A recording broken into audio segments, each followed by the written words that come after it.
আসসালামু আলাইকুম এভরিওয়ান। ছায়ার বিচারক গল্পের 6 নম্বর পার্ট। তো চলো বেশি কথা না কইয়া গল্প শুরু করা যাক। তানিয়ার চিৎকারে আশেপাশে সবাই আমাদের দিকে তাকিয়ে থাকলো। আর তানিয়া এটা বলে আমার দিকে আসতে যাবে, তখন আমি কল আসার নাটক করে বসা থেকে উঠে তাড়াতাড়ি হাঁটা ধরলাম। এইদিকে আমার এমন ব্যবহার দেখে তানিয়ার চোখ ছলছল করতে লাগলো। এই মনে হয় চোখ দিয়ে বৃষ্টি নামবে। তানিয়া করুণ দৃষ্টিতে আমার যাওয়ার দিকে তাকিয়ে আছে। তখন রাফি বলে উঠলো, তানিয়া, তোর আর আবিরের মধ্যে কিছু কি হয়েছে? যদি কিছু হয়ে থাকে তাহলে আমাদের সব খুলে বল। তানিয়া বলল, বলবো, তোরা একটু দাঁড়া, আমি আসি। এটা বলে তানিয়া দৌড় দিল। সবাই তানিয়ার দৌড় দেখে অবাক হয়ে গেল। রাফি বলল, এদের দুজনের নিশ্চয়ই কিছু হয়েছে, তা আমাদের জানতে হবে। নাইম বলল, রিমি বলল, তা নয় তো কি, দেখছিস না আবিরের অমন করাতে তানিয়া কান্না করে দিয়েছে। এখন মনে হয় ফ্রেশ হতে গেল। এইদিকে আমি তাদের থেকে খানিকটা দূরে এসে লুকিয়ে তানিয়ার দিকে নজর রাখলাম। আমি দেখলাম তানিয়া কান্না করে দৌড়ে চলে গেল। এটা দেখে আমি নিজে নিজে বলতে লাগলাম, চান্দু, এখন বোঝো ঠেলা, আমাকে কষ্ট দেওয়ার মজা।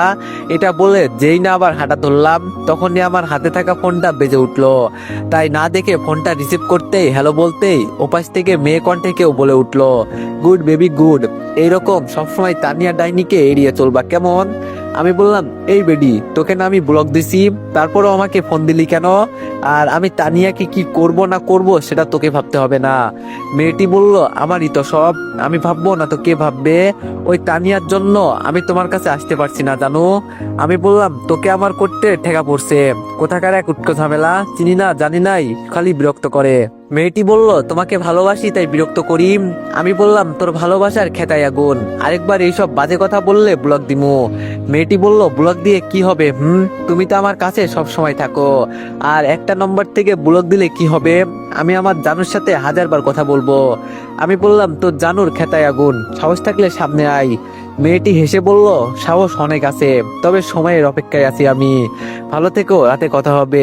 ক্লাসের টাইম হয়ে আসলো।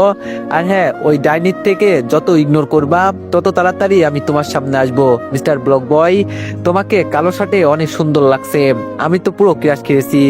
এটা বলে মেয়েটা ফোন কেটে দিল। আর আমি আশেপাশে তাকাতে লাগলাম, কারণ আমার মনে হয় মেয়েটা আমার আশেপাশে আছে। তা না হলে আমি যে কালো শার্ট পরছি সেটা মেয়েটা জানলো কি করে? এইসব ভাবতে ভাবতে ফোন পকেটে রেখে যখনই বন্ধুদের কাছে যেতে ধরবো, তখনই পিছন থেকে কেউ ডাক দিয়ে বলল, এই আবির দাঁড়াও। এটা বলতেই আমি দাঁড়িয়ে পিছনে তাকিয়ে দেখি এটা আরোহী। আরোহী বলল, আবির কোথায় যাচ্ছ?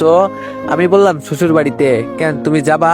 আরোহী একটু হেসে বলল, দেখছি ওইদিকে যাচ্ছ আর বলছো শ্বশুর বাড়িতে। আমি বললাম, দেখতেই যখন পারছো তাহলে বলছো কেন? আরোহী বলল, আচ্ছা সরি বাবা, তবে চাইলে শ্বশুর বাড়িতে যেতে পারো। এটা বলতেই আমি আরোহীর দিকে কি যেন একটা ভেবে তাকিয়ে থাকলাম। আরোহী আমার তাকিয়ে থাকা দেখে খানিকটা লজ্জা পেয়ে বলল, এইভাবে তাকিও না, প্রেমে পড়ে যাব। আমি বললাম, ওমা তাই বুঝি? অনেক হচ্ছে সবচেয়ে বিশ্বস্ত বুকমেকার, পিএইচডি এবং সিরিয়া এই অ্যাপের অফিসিয়াল পার্টনার। এই অ্যাপে আপনি cricket, football, tennis live match দেখে এবং তাদের ভবিষ্যৎবাণী করে সহজেই অর্থ উপার্জন করতে পারবেন। সেই সাথে বিএমডব্লিউ গাড়ি, আইফোন, ল্যাপটপ এবং আরো অনেক নগদ পুরস্কার জেতারও সুযোগ রয়েছে। এই অ্যাপটিতে আপনি ক্র্যাশ ক্রিস্টাল 21 ইত্যাদি গেম খেলে সহজেই আয় করতে পারবেন। আপনি বিকাশ, নগদ, রকেট, ব্যাংক, ক্রিপ্টো, পেপাল এবং অন্যান্য সহজ পদ্ধতির মাধ্যমে সহজেই আপনার জেতা টাকা তুলতে পারবেন। এখানে আপনি 24 ঘন্টা 7 দিন গ্রাহক সহায়তা পাবেন। তাই এখনই গুগলে অনেক সার্চ করে প্রথম ওয়েবসাইটে গিয়ে রেজিস্ট্রেশন করুন। আর হ্যাঁ, রেজিস্ট্রেশনের সময় আমার প্রোমো কোড VOTO7 ব্যবহার করে প্রথমবার ডিপোজিটে 20,000 টাকা পর্যন্ত পান। আরোহী বলল, আমি বললাম, আচ্ছা তোমার ফোনটা একটু দেখি। আরোহী বলল, কেন, হঠাৎ আমার ফোন কেন দেখবা? আমি বললাম, আরে দাও না একটু দেখতাম। এটা বলে আরোহী তার ব্যাগ থেকে ফোনটা বের করতে আমি হাত বাড়িয়ে দিলাম, কিন্তু আমাকে অবাক করে দিয়ে আরোহী আমার হাতে ফোনটা না দিয়ে বলল, এই দেখো আইফোন 12, রং লাল, দেখছো, ভালো করে দেখো। এটা বলে এই পিঠ ওই পিঠ দেখিয়ে আবার ব্যাগে রেখে দিল। আমি কিছু বলতে যাব তার আগে আরোহী বলতে লাগলো, এই এই ক্লাসের সময় হয়ে এলো, তাড়াতাড়ি ক্লাসে চলো। আমি বললাম, কিন্তু আমি। আরোহী বলল, কোনো কিন্তু না, চলো চলো। এটা বলতেই আরোহী হাঁটতে লাগলো আর আমিও আবুলের মতো হাঁটতে লাগলাম। ফোনটা দেখতে চেয়েছিলাম কেমন করে আর দেখলাম কেমন করে। অন্যদিকে তানিয়া ফিরে রাফিদের কাছে এসে বলল, কিরে আবির এখনো আসেনি? রিমি বলল, সরি, আবির তো এখনো আসেনি। রানা বলল, তবে তোদের মাঝে কি হয়েছে আমাদের বল, কারণ আবির এমনটা করার মতো ছেলে না, আর তুই হলে তো এমন করবে না। রানার এমন কথা শুনে তানিয়া বলল, কেন তুই কি দেখলি না আমার সাথে এমন করছে, নাকি চোখ নেই? নাইম বলল, আরে তানিয়া, তুমি যেটা ভাবছো সেটা না। আচ্ছা ওইসব বাদ দাও, আগে বলো তোমাদের মাঝে কি হয়েছে এমন? তানিয়া বলল, তেমন কিছু, কালকে আবির এরপর যা যা হয়েছে সব বলে দিল সবাইকে। রানা বলল, তাই তো বলি, শুধু শুধু আবির তোর সাথে এমনটা করলো কেন? রাফি বলল, আবির এমনটা করার কারণ তোর সাথে সে কষ্ট পেয়েছে, মনে হয় অভিমান করে আছে। তানিয়া বলল, কিন্তু এর থেকেও বেশি কথা আরো অনেকবার বলছি, কিন্তু তখন এমনটা করে নাই, আজ কেন করলো? রিমি বলল, আরে রাগ অভিমান কি প্রতিদিন হয়? এতদিন অপমান সহ্য করতে করতে এখন হয়তো আর সহ্য হয়নি, তাই অভিমান করে ফেলছে। রাফি বলল, আচ্ছা একটা সত্যি কথা বল তানিয়া, তুই কি সত্যি আবিরকে পছন্দ করিস, নাকি এমন বন্ধু হিসাবে ভাবিস? রিমি বলল, রাফির প্রশ্নের উত্তরটা সত্যি হতে হবে, এখন আর লুকানোর সময় নেই তানিয়া। এরপর তানিয়া সবার মুখের দিকে একবার তাকিয়ে থেকে বলল, আমি আবিরকে অনেক আগে থেকেই ভালোবাসি, যেটা রিমি জানে। রাফি বলল, তাহলে ভাবি আর দেরি করিও না, আমার বন্ধুটার অভিমান একটু বেশি, সে সহজে অভিমান করে না, কিন্তু অভিমান করলে সহজে ভাঙে না, তাই অভিমান বড় হওয়ার আগে ভাঙাও, তা না হলে দেখবা তোমার উপর রাগ করে অন্য কারোর সাথে রিলেশনে চলে যাবে। তানিয়া বলল, না এটা আমি হতে দিব না, আজকে আমি আমার আবিরকে আমার করে নিব সবার সামনে। তানিয়ার কথা শেষ হতেই রিমি বলে উঠল, তা তো দেখতে পাবো কে কাকে আপন করে, এত বড় বড় কথা না বলে সামনের দিকে তাকাও একবার। রিমির কথা শুনে তানিয়া সামনে তাকাতেই দেখে আমি আর আরোহী হেসে হেসে কথা বলতে বলতে হাঁটতেছি, আর এটা দেখে তানিয়া রেগে গজগজ করে বসা থেকে উঠে আমাদের দিকে তেড়ে আসতে লাগলো। এই দেখে তানিয়া এমন রেগে আমার দিকে যেতে দেখে রিমি বলে উঠল, আল্লাহ আবিরকে রক্ষা করিও, আমার বান্ধবীর যে রাগ না জানি কি থেকে কি করে ফেলে। তখনই নাইম বলে উঠল, তোমার কি আর কম আছে? রিমি বলল, কি কি বললি নাইমের বাচ্চা? নাইম বলল, কই কিছু না, বললাম আবিরকে আল্লাহ যেন রক্ষা করে। রিমি বলল, সত্যি এটা বলছিস? নাইম বলল, জানো সত্যি। রিমি বলল, ঠিক আছে। নাইম বলল, উফ বাবা বেঁচে গেলাম। এইদিকে তানিয়া আমার কাছে যাওয়ার আগে আমি ক্লাসে চলে গেলাম। এটা দেখে তানিয়া বলতে লাগলো, আবিরের বাচ্চা কতক্ষণ আমাকে এড়িয়ে চলবি তা আমিও দেখবো সালাম। এটা বলে আবার রিমিদের কাছে গিয়ে বলল, চল ক্লাসে যাই, ক্লাসে স্যার গিয়েছে। সবাই বলে উঠলো, চল সবাই। তারপর সবাই ক্লাসে চলে গেল। এইদিকে আমি ক্লাসে শেষের বেঞ্চে গিয়ে বই পড়তে লাগলাম। হঠাৎ খেয়াল করলাম আমার পাশে কে জানি এসে বসলো, আর চোখে তাকিয়ে দেখি তানিয়া বসে আছে আর আমার দিকে তাকিয়ে আছে। এইদিকে আমি বই পড়তেছি। তানিয়া বলল, এই আবির তোমার সমস্যা কি বলো তো? তানিয়ার মুখে তুমি কথা শুনে অবাক হয়ে তার দিকে তাকিয়ে আছি। তানিয়া বলল, ওই এইভাবে কি দেখছো? আমি বললাম, না, হঠাৎ আপনি আমাকে তুমি ডাকলেন তো তাই একটু অবাক হলাম। তানিয়া বলল, এই তুমি আমাকে আপনি করে বলছো কেন, আর তোমার কি হয়েছে? আমি বললাম, আমার আবার কি হবে আজব, আর আপনাকে আপনি বলবো না তো কি বলবো? তানিয়া বলল, কেন আগের মতো তুমি বলবা? আমি বললাম, সময় যেইভাবে চলে গেলে ফিরে আসে না, তেমনি আগের কিছু ফিরিয়ে আনতে চাই না। তানিয়া বলল, সরি আবির, আমার ভুল হয়ে গিয়েছে, আমি আর তোমাকে কষ্ট দিব না। আমি বললাম, আরে আপনি আমাকে কখন কষ্ট দিলেন, উল্টো আপনাকে প্রতিদিন বিরক্ত করছিলাম, তার জন্য সরি। তানিয়া বলল, প্লিজ আবির, আমাকে ক্ষমা করে দাও, দরকার হলে মারতে পারো, তারপরও আমাকে এড়িয়ে চলিও না প্লিজ। আমি বললাম, আমি কাপুরুষ না যে একটা মেয়ের গায়ে হাত তুলবো, তাছাড়া আমি কই আপনাকে এড়িয়ে চলছি, আমি তো নিজেকে পরিবর্তন করছি, নিজেকে চরিত্রহীন লম্পট বকাটে থেকে ভালো করছি।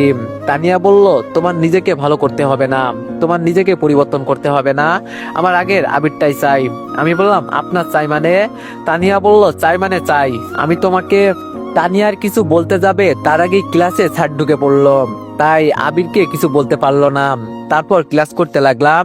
ক্লাস শেষ করতে তানিয়া আমার সাথে কথা বলতে আসলে আমি তাকে থামিয়ে নিজের মতো নিজে বই পড়তাম, নয়তো নোট করতাম। আমার এমন কাজ দেখে তানিয়া ছলছল দৃষ্টিতে তাকিয়ে থাকে, আর আমার বন্ধুরা তো আমার এমন ভাব দেখে অবাক। এইভাবে ক্লাস শেষ করে কারোর সাথে দেখা না করে চলে আসলাম বাসায়। তারপর রুমে এসে ফ্রেশ হয়ে খাবার খেতে গেলাম। খাবার শেষ করে রুমে এসে ফোন টিপতেছি, তখন অচেনা নাম্বার থেকে কল আসলো।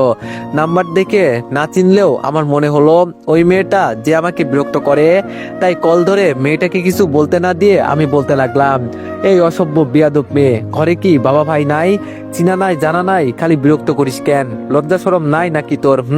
খালি বিরক্ত করিস, নেক্সট টাইম আর এমন করলে ফোনের ভিতরে গিয়ে থাপ্পড় মেরে আসবো। ওই তোকে আবার কে বিরক্ত করে? একটাবার ওই ডাইনির নাম্বার দাও, দেখাবো মজা। আমার জিনিসে নজর দেওয়ার অপরাধ কি? মেয়েটার কণ্ঠ শুনে চমকে গেলাম, কারণ এটা তানিয়ার গলা। আমি বললাম, আপনি? এটা কার নাম্বার?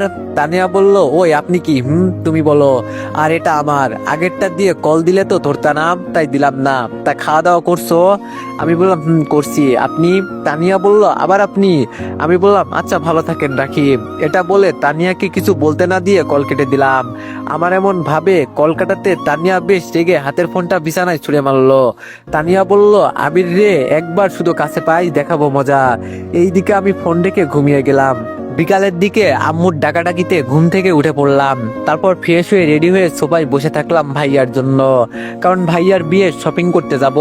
একটু পরে ভাইয়া রেডি হয়ে নিচে আসতেই দুই ভাই মিলে বের হলাম শপিং করার উদ্দেশ্যে। প্রায় 1 ঘন্টা পরে শপিং মলে এসে পৌঁছাতেই অবাক হয়ে দেখি ভাবি আর তানিয়া শপিং মলের সামনে এসে দাঁড়িয়ে আছে। তার থেকে বেশি অবাক হয়ে আসি ভাইয়ার দিকে তাকিয়ে, কারণ ভাইয়াকে দেখছি ভাবির দিকে এগিয়ে যাচ্ছে। তখন ভাইয়া দাঁড়িয়ে আমার দিকে ঘুরে বলল, ওই আবির, দাঁড়িয়ে আছিস কেন? আই। ভাইয়ার কথা মতো আমি ভাইয়ার সাথে হাঁটতে লাগলাম। আর চোখে তাকিয়ে দেখি তানিয়া আমার দিকে তাকিয়ে মুচকি মুচকি হাসতেছে। আমি তার দিকে আর না তাকিয়ে হাঁটতে লাগলাম। একটু হাঁটার পরে ভাবির সামনে আসতেই, আসসালামু আলাইকুম ভাবি, কেমন আছেন? ভাবি বলল, ওয়ালাইকুম আসসালাম, আলহামদুলিল্লাহ, তুমি কেমন আছো? আমি বললাম, আলহামদুলিল্লাহ। ভাবি বলল, আচ্ছা তাহলে চলো শপিং করতে যাই। ভাইয়া বলল, চলো। তারপর 4 জন মিলে শপিং মলে ঢুকলাম। এইবার শুরু আমার আর ভাইয়ার উপর অত্যাচার। মানে হলো, এই দুই বেডি এই দোকান থেকে ওই দোকানে শুধু যাচ্ছে, কিন্তু কিছু পছন্দ হচ্ছে না। এর মাঝে তানিয়া আমার সাথে কথা বলতে আসলে আমি এড়িয়ে চলি। এতে তানিয়া হালকা কষ্ট পেলেও কিছু মনে করছে না। তারপর প্রায় 2 ঘন্টা পর গিয়ে শপিং করলাম।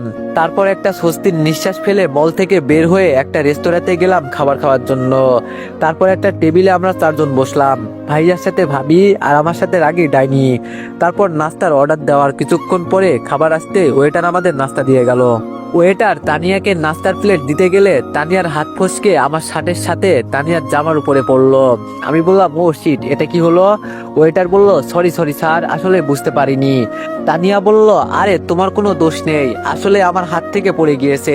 ভাবি বলল, প্লেটটা সাবধানে নিবি তো, দেখ এখন তোদের 2 জনের জামা নষ্ট হয়ে গেল তো। আমি বললাম, ভাবি যা হয়েছে থাক। আচ্ছা এটা বলেন, ওয়াশরুম কোন দিকে? ওয়েটার বলল, এই তো স্যার, ডান দিকে। তারপর আমি উঠে ওয়াশরুমের দিকে যেতে লাগলাম। আমার পিছনে দেখি তানিয়াও আসতে লাগলো। সেই দিকে খেয়াল না দিয়ে আমি ওয়াশরুমে ঢুকে যেই না জামা পরিষ্কার করতে যাব, তখনই তানিয়া আমার কলার ধরে আমাকে দেয়ালের সাথে চেপে ধরে বলল, ওই বাদর, তোর ভাব বেড়ে গিয়েছে তাই না?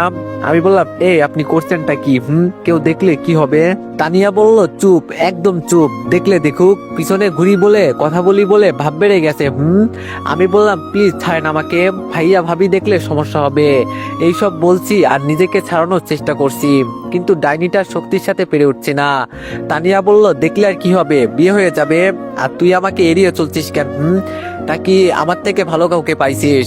আমি বললাম, না আপনার মতো লাগবে, না আপনার থেকে ভালো, আমি এমনি ঠিক আছি, চাই না আর কারোর জন্য নিজেকে চরিত্রহীন লম্পট বানাতে। এখন ছাড়ুন, বাইরে যাব। তানিয়া বলল, তোর বাইরে যাওয়া লাগবে না, প্রথমে নিজে পিছনে পিছনে ঘুরে আমার পাথরের মতো নরম মনটাকে গলিয়ে ভালোবাসার ফুল ফুটিয়েছি, এখন চলে যাওয়া হচ্ছে তাই না? ঠ্যাং ভেঙে মনের ভিতরে রেখে দিব। আমি বললাম, আমি কি যেতে চাইছিলাম নাকি? আপনিই তো যেতে বলছেন। তানিয়া বলল, আরেকবার যদি আপনি করে বলিস তো তাহলে তোর খবর আছে। আমি বললাম, কেন, আপনি কি করবেন? তাছাড়া আর কিছু বলতে পারলাম না। তার আগেই মুখ বন্ধ করে দিল তানিয়া। কিভাবে করলো সেটা আর বললাম না, কারণ আমার শরম করে। 2 মিনিট পরে আমাকে ছেড়ে দিতেই 2 জনে হাঁপাতে লাগলাম। আমি বললাম, এমন ভাবে কেউ করে? তানিয়া বলল, কেউ না করুক, আমি করি। আর বলবি আপনি? আমি বললাম, বাইরে যাব, পথ ছাড়ো। তানিয়া বলল, না সোনা, এত সহজে বাইরে যেতে দিব না। আমি বললাম, মানে? তানিয়া বলল, মানে হলো আই লাভ ইউ জানু বলো, তারপর যেতে দিব। এই আমি কোন মানকে চিপাই পড়ছি? এই মেয়ে তো দেখছি জোর করে সব আদায় করে নিবে, না জানি এখন বাসর। না, এটা আমি কি ভাবছি? তানিয়া বলল, এই মনে মনে কি ভাবছিস, তাড়াতাড়ি বল, না হলে চিৎকার দিব কিন্তু। আমি বললাম, এই না, বলছি, আই লাভ ইউ জানু। তানিয়া বলল, আই লাভ ইউ টু জানু, এখন থেকে ভুলেও অন্য মেয়ের দিকে তাকাবে না বলে দিলাম। আমি বললাম, এইবার তো যাও। তানিয়া বলল, যাচ্ছি। এটা বলে তানিয়া চলে গেল, আর আমি জামা পরিষ্কার করে টেবিলে চলে গেলাম। ভাইয়া বলল, কি জামা পরিষ্কার করতে এতক্ষণ লাগে নাকি? আমি বললাম, লাগে। ভাইয়া বলল, তাড়াতাড়ি নাস্তা করো, রাত হয়ে গিয়েছে, বাসায় যেতে হবে। তারপর ভাইয়ার কথা মতো নাস্তা শেষ করে সবাই গাড়িতে উঠলাম। ভাইয়া গাড়ি চালাচ্ছে। ভাবি আর তানিয়াকে তাদের বাসায় নামিয়ে দিয়ে এখন আমাদের বাসায় যাচ্ছি। এমন সময় হঠাৎ করে একটা বুলেট আমার পাশ অতিক্রম করে পিছনের সিটে লাগলো, সাথে সাথে সামনের গ্লাসটা ভেঙে গেল। হঠাৎ করে আক্রমণ হওয়াতে ভাইয়া তাড়াতাড়ি গাড়ি চালাতে লাগলো। এইদিকে তো আমার বুক কাঁপতে লাগলো, আর একটু হলে আমার টিকিট কেটে যেত। ভাইয়া বলল, আর কিছু না ভেবে তাড়াতাড়ি গাড়ি জোরে চালাতে চালাতে বলল, আবির তুই ঠিক আছিস তো? এইদিকে আমি তো ভয়ে চুপচে পাথর হয়ে গেছি, চিন্তা করছি আর একটুখানি হলে কি হতো। ভাইয়ার ডাক আমার কানে পৌঁছাছে না। ভাইয়া জোরে চিৎকার দিয়ে আমাকে ডাকতেই আমি বললাম, হ্যাঁ কি? না আমি ঠিক আছি, তাড়াতাড়ি গাড়ি চালাও। ভাইয়া বুঝতে পারছে আমি অনেক ভয়ে আছি। তারপর ভাইয়া গাড়ি চালিয়ে বাড়ির পাশে একটা গ্যারেজে নিয়ে আসলো। আমি আর ভাইয়া গাড়ি থেকে নামলাম। আমি এখনো চুপ হয়ে আছি। ভাইয়া বলল, দেখ ভয় পাস না, এটা একটা অ্যাক্সিডেন্ট, বাসার কাউকে বলিস না কিন্তু, না হলে আম্মু আব্বু চিন্তা করবে। আমি মাথা নাড়িয়ে বললাম। ভাইয়া বলল, যা এখন বাসায় যা, আমি এদের কাজ বুঝিয়ে দিয়ে আসছি। ভাইয়ার কথা মতো আমি বাসার দিকে রওনা দিলাম। বাসায় এসে সুপাই শপিং ব্যাগ রেখে আমি আমার রুমে ঢুকে বিছানায় শুয়ে পড়লাম। তখনই আমার ফোনটা বেজে উঠলো। তারপর ফোনটা রিসিভ করতেই, মিস্টার আবির কি খবর? আমি বললাম, স্যার আলহামদুলিল্লাহ ভালো। স্যার বলল, কাজ কত দূর গেল? আমি বললাম, স্যার কিছুই তো বুঝতে পারছি না, হঠাৎ পুরো শহরে ক্রাইম বন্ধ হয়ে গিয়েছে, কোনো অপরাধ হচ্ছে না, না কোনো পাচার কারবার। স্যার বলল, তার মানে টাইগার বুঝে গিয়েছে আমাদের প্ল্যান কি? আমি বললাম, স্যার সে তো বুঝে গিয়েছে, তবে আমরা তার প্ল্যান বুঝতে পারছি না। আমার এমন মনে হচ্ছে তুফান আসার আগে যেমন নীরবতা আসে, ঠিক তেমনই নীরব হয়ে আছে সবকিছু। স্যার বলল, তার নিজাম চৌধুরীর ব্যাপারে কিছু কি পেয়েছো? আমি বললাম, স্যার তার বিরুদ্ধে প্রমাণ অনেক আছে, তবে আমি তাকে ধরছি না। স্যার বলল, কেন? আমি হেসে বললাম, শিয়াল ধরে কি হবে স্যার? স্যার বলল, মানে তুমি কি করতে চাইছো? আমি বললাম, সেটা সময় হলে দেখতে পারবেন। স্যার বলল, আর শোনো, সাবধানে থাকিও, কেননা মেজর নাসিরের উপর কারা যেন হামলা করেছে। আমি বললাম, কি বলেন? স্যারের মুখে এমন কথা শুনে আমার কেন জানি খটকা লাগলো। স্যার বলল, কি ভাবছো? আমি বললাম, কিছু না। এটা বলে ফোন কেটে আমি চিন্তা করতে লাগলাম, কে আমাদের উপর হামলা করলো? আর এটা নিশ্চিত হামলা না, এটা হলো একটা ফাঁদ, না হয় হুমকি, কে দিতে পারে? এটা বলে একজনকে কল দিয়ে বললাম, কাজ শুরু কর, দুইটারে তুলে আন। এইদিকে ভাইয়া গ্যারেজে বসে আছে। এমন সময় তার ফোনে একটা কল আসতে রিসিভ করতেই ছেলেটি হাসতে হাসতে বলল, সামান্য একটা বুলেটকে ভয় পেয়ে গেলি মিস্টার রফিক? রফিক বলল, কে তুই? লোকটি বলল, তোর শুভাকাঙ্ক্ষী। শোন, যেই মিশনে নামছিস সেটা সততার সাথে করতে হবে, এটা জরুরি নয়, বুঝতে পারলি? আর যদি বুঝতে না পারিস তাহলে পরের বার কিন্তু পিছনের সিটে লাগবে না, সোজা কপালে। আর সব থেকে মজা লাগছে তোর ভাইয়ের মুখটা দেখে। রফিক বলল, এই আমার মাঝে পরিবার আনবি না, কে তুই? সাহস থাকলে সামনে এসে ধমক দে। লোকটি বলল, আমি মশা মারতে কামান নেই না। রফিক একটু হেসে বলল, সেটা তো দেখতে পারছি, যে মশাকে ধমক দেওয়ার জন্য লুকাতে পারে সে আবার কামান নিয়ে আসবে, শালা ফোন রাখ। এটা বলে রফিক সাহেব ফোন কেটে দিলেন। রফিক ফোন কাটতে দেরি হলো না, তার ফোনে কমিশনারের কল। Hello sir. কমিশনার বলল, রাখো তোমার স্যার, তাড়াতাড়ি আমার নিরাপত্তা বাড়াও, আসার সময় আমাকে কেউ আক্রমণ করছে, আর ফোন করে ধমকও দিয়েছে। রফিক বলল, কি বলেন স্যার, একটু আগে আমার সাথেও এমন হয়েছে। কমিশনার বলল, কাল সকালে মিটিং এর ব্যবস্থা করছি। এটা বলে ফোন কেটে দিল কমিশনার। এইদিকে ভাইয়া এই কথা শুনে চিন্তায় পড়ে গেল। নিজাম চৌধুরী বলল, বস আজ 2 দিন ধরে গাড়ি আসছে না যে? টাইগার বলল, এটা নিয়ে তোকে চিন্তা করতে হবে না, গাড়ি আমি পাঠাবো নাকি পাঠাবো না সেটা আমার ব্যাপার, তবে তোকে যে কাজ করতে বলছি সেটা করছিস তো? নিজাম চৌধুরী বলল, কালকে রাতের খবর পৌঁছে দিয়েছি, আর আজকেরটা সঠিক মতো হয়েছে, তবে যাই বলেন শালাদের মুখ দেখার মতো ছিল। টাইগার বলল, ওকে গুড বয়। নিজাম বলল, কিন্তু একটা কথা মাথায় আসে না, আপনি চাইলে তাদের মারতে পারেন, এটা কেন করলেন না? টাইগার একটু হেসে বলল, গাধার বাচ্চা, ওদের মারলে তুই আগে মরবি, আর এটা একটা প্ল্যান যেটা সময় হলে বুঝতে পারবি। নিজাম বলল, ও তাহলে এখন কি করবেন? টাইগার বলল, সেটা সময় হলে জানতে পারবি, আর ভুলে এখন আমার কথার বাইরে কিছু করবি না। নিজাম বলল, ওকে বস। এটা বলে ফোন কেটে দিল নিজাম চৌধুরী। নিজাম চৌধুরী বলল, শালা আবাল, আমারে গাধা বলছিস? সময় হোক দেখাবো এই গাধা কি করতে পারে। তবে যেটা করতে চাইছিস সেটা যদি হয় একদম হাতের মুঠোয় নিয়ে আসা যাবে। আচ্ছা এটা কেমন হয়, গোডাউনের ট্রাকগুলো দেখে আসি, বস তো আর দেখছে না। এটা বলে নিজাম চৌধুরী গোডাউনের ভিতরে ঢুকে ট্রাকের উপর থেকে হালকা কাপড় সরাতেই সে সাথে সাথে ভয় পেয়ে পিছনে দেওয়ালের সাথে পিঠ থেকে গেল। ভয়ে পুরো শরীর কাঁপছে, ঘামে পুরো জামা ভিজে যাচ্ছে। নিজাম চৌধুরী তাড়াতাড়ি কাপড় দিয়ে গোডাউন থেকে বের হয়ে চলে গেল। এইদিকে আমি সবকিছু ভাবা বাদ দিয়ে ফ্রেশ হয়ে একটু পড়তে বসলাম। পড়া শেষ করে নিচে গিয়ে সবার সাথে খাবার খেয়ে রুমে আসতেই তানিয়া আমাকে কল দিল। আমি রিসিভ করতেই তানিয়া বলল, কি করে আমার বাদরটা? আমি বললাম প্রেম করে। তানিয়া বলল, কার সাথে? কোন পেতনি ডাইনি পচা ডিমের সাথে, বলো আমাকে। আর তোকে বিকালে বলছি কারোর সাথে কথা না বলবি। আমি বললাম, আমার যা ইচ্ছা তাই করব, তাতে আপনার সমস্যা কোথায়? তানিয়া বলল, আবির ভাব নিচ্ছিস তাই না? তুই আমাকে চিনিস না, আমি কি করতে পারি? আমি বললাম, কি করবেন আপনি তা দেখা যাবে। তাছাড়া আমার মতো চরিত্রহীনের সাথে কথা বলতে লজ্জা করে না? আমি তো বেহায়া, তাই মানুষের পিছনে ঘুরি। আমি বকাটে, তাই মানুষকে বিরক্ত করি। তাহলে কেন আমাকে ভালোবেসেছেন? আমি তো খারাপ জানো, ভালো কাউকে গিয়ে ভালোবাসেন। তানিয়া বলল, বুঝেছি, তোর পিছনে ঘোরাতে তুই বেশি ভাব নিতেছিস তাই না? ওয়েট কর, জাস্ট ওয়েট কর, আমি কি করতে পারি সেটা দেখবি। আর তৈরি হয়ে নে, সাবধানে থাকিস, হঠাৎ করে কি হয়ে যাবে তুই ভাবতেও পারবি না। এটা বলে তানিয়ার আগে ফোন কেটে দিয়ে মোবাইলটা ফ্লোরে ছুঁড়ে মারতেই ফোন ভেঙে তছনছ হয়ে গেল। তানিয়া বলল, কি ভাবিস নিজেকে? ভাব দেখাচ্ছিস তাই না? দাঁড়া, ভাব বের করবো। এতদিন অনেক অভিনয় করছি, আর করতে পারবো না। ভাব আমিও দেখাতে পারি। এইদিকে আমি ভাবতে লাগলাম, বেশি ভাব দেখাতে গিয়ে এটা কি হলো, দেখি ফোন দিয়ে দেখি। এই বলে ফোন দিতেই ওপাশ থেকে বলে ফোন বন্ধ। এইভাবে 2-3 বার ফোন দিতেই ফোন বন্ধ দেখাচ্ছে। আমি বললাম, এই রাগী মেয়েদের একটাই সমস্যা, কিছু হতেই রাগ করে ফোন বন্ধ করে দিবে, না হলে ঠাস করে রুমের দরজা বন্ধ করে দিবে। এতে তারা কি শান্তি পায় বুঝি না বাপু। এইসব ভাবতে ভাবতে সেই অচেনা নাম্বার থেকে কল আসলো। আমি রিসিভ করতেই, আমার বাবুটা কি করে? আমি বললাম, আজে বাজে কথা বাদ দেন, তার আগে বলেন আপনি আমাকে চিনেন কেমনে? মেয়েটি বলল, চিনব না কেন, আমরা তো একই কলেজে একই ক্লাসে পড়ি। এই কথা শুনে আমার একটু একজনের উপর সন্দেহ হলো। আমি বললাম, আচ্ছা আপনার নামটা একটু বলেন।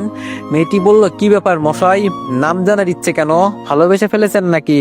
আমি বললাম, আজব, আমি আপনাকে চিনি না, তাই নাম জানতে চেয়েছি। মেয়েটি বলল, না না, আমার তো মনে হয় আমার জানু আমাকে ভালোবেসে ফেলেছে। আমি বললাম, হঠাৎ এমন কেন মনে হলো? তো এভরিওয়ান, নেক্সট পার্টের জন্য সবাই একটু বেশি বেশি লাইক আর কমেন্ট করে দিও। ধন্যবাদ।